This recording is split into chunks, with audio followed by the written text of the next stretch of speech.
Today, we're digging into a huge shift in how politics works, the way leaders are increasingly choosing to talk directly to you, and in the process, logging off the press. Let's get right into it.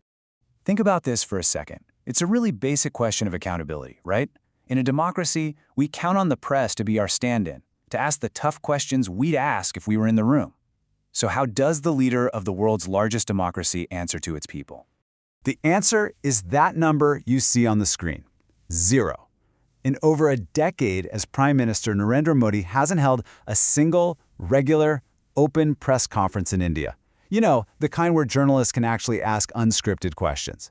And that number, well, it tells a really big story about a profound change in strategy.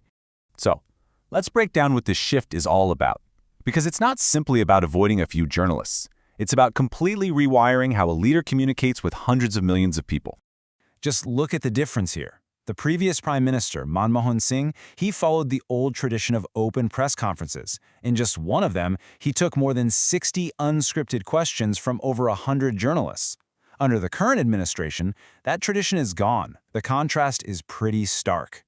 Now, to be super precise, he did show up at one press conference back in 2019. But when a journalist actually asked him a question, he turned it over to the party president, Amit Shah, who said it wasn't necessary for the prime minister to answer everything. So even when he was physically there, that direct, unscripted accountability, it was still avoided.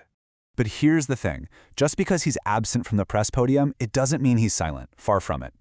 What it really signals is that a two-way conversation has been replaced with a really powerful one-way broadcast. So if not press conferences, then what? Well, the strategy relies on a whole new toolkit. We're talking a massive social media presence, a monthly radio monologue called Mann Ki Baat, carefully selected interviews often with friendly journalists, and of course, huge public rallies. And the common thread through all of these, the leader controls the message, the platform, and the whole narrative. There's just no room for spontaneous critical questions. This quote really just says it all, doesn't it? It perfectly captures what this model is about. Information flows out, but there's no official channel for that information to be challenged in real time. It's a direct speech, not a debate. And if you're wondering why this broadcast model is so effective, well, the data tells the story. Research shows that a whole lot of people in India, especially in the cities, get their news mainly from platforms like YouTube and WhatsApp. So if you can master these channels, you can go right around the traditional news media and speak directly to the people. So how does a massive digital presence like this even get managed? Yeah, this isn't just one person tweeting from their phone. It's a very sophisticated PR machine, and its job is to build and maintain a powerful personal brand. I mean, this is a full-blown operation. You got content creators, graphic designers, social media managers, all working together to map out the strategy, create slick content, and steer the conversation online. Every single post is carefully planned and curated. And you've definitely seen the results of this machine in action. Big national campaigns like Make in India or Swachh Bharat, Clean India, they weren't just government policies.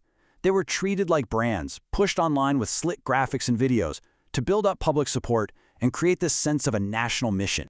And the tactics they use are really specific. Remember the 2019 election? The hashtag Main Bhi Chaukidar, or I too am a watchman, was everywhere, creating this feeling of solidarity with his supporters. During the pandemic, it was hashtag India Fights Corona. See, these aren't just hashtags, they're tools for mobilizing people online. Okay, so this is where it gets really interesting. This whole shift brings us to the central debate. Is this new model a more efficient way to govern, or is it slowly chipping away at democratic norms? There are two very different ways to look at this.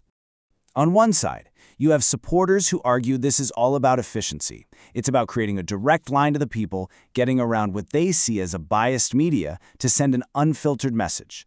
They call it a new, more direct way of working. But on the other side, critics have a different word for it: control. They argue it's a strategy to avoid scrutiny, dodge hard questions, and basically create a system where the leader is never really challenged. And to really get what the critics are talking about, we need to focus on one simple but vital thing: the follow-up question. It's what a journalist asks after they get the prepared talking point. It's the, "Yes, but what about this?" or "Can you actually show us the data for that claim?" In a scripted interview or a one-way broadcast, that crucial tool for accountability, it just vanishes. Now, critics will tell you this isn't a new thing. They point to a pattern that goes way back. It arguably starts with the now-famous incidents in 2007. Back when he was Chief Minister of Gujarat, Modi walked out of an interview with journalist Karan Thapar after just a few minutes of some really tough questioning. That moment is often pointed to as a key sign of a long-standing preference for controlled media environments. So with all this going on, how can you become a smarter, more critical consumer of political news? Well, let's build a little media literacy toolkit right now.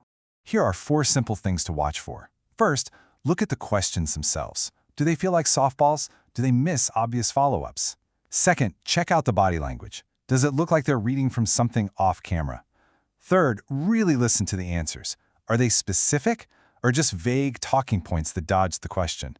And finally, consider who's doing the interviewing. Do they have a reputation for being tough or for being, well, friendly? And here's a quick mental checklist for you. Whenever you hear an official claim, try to cross-reference it with independent news sources. Look for data from nonpartisan experts or academics. Compare the official story with what people are actually reporting from the ground. And always be on the lookout for emotionally charged language that's designed to make you feel something instead of think about the facts. So this all leaves us with one really big critical question. In this new age where leaders can just bypass the press and broadcast their message directly to all of us, who is left to ask the questions they don't want to answer? Who fills that role now? That's something to think about.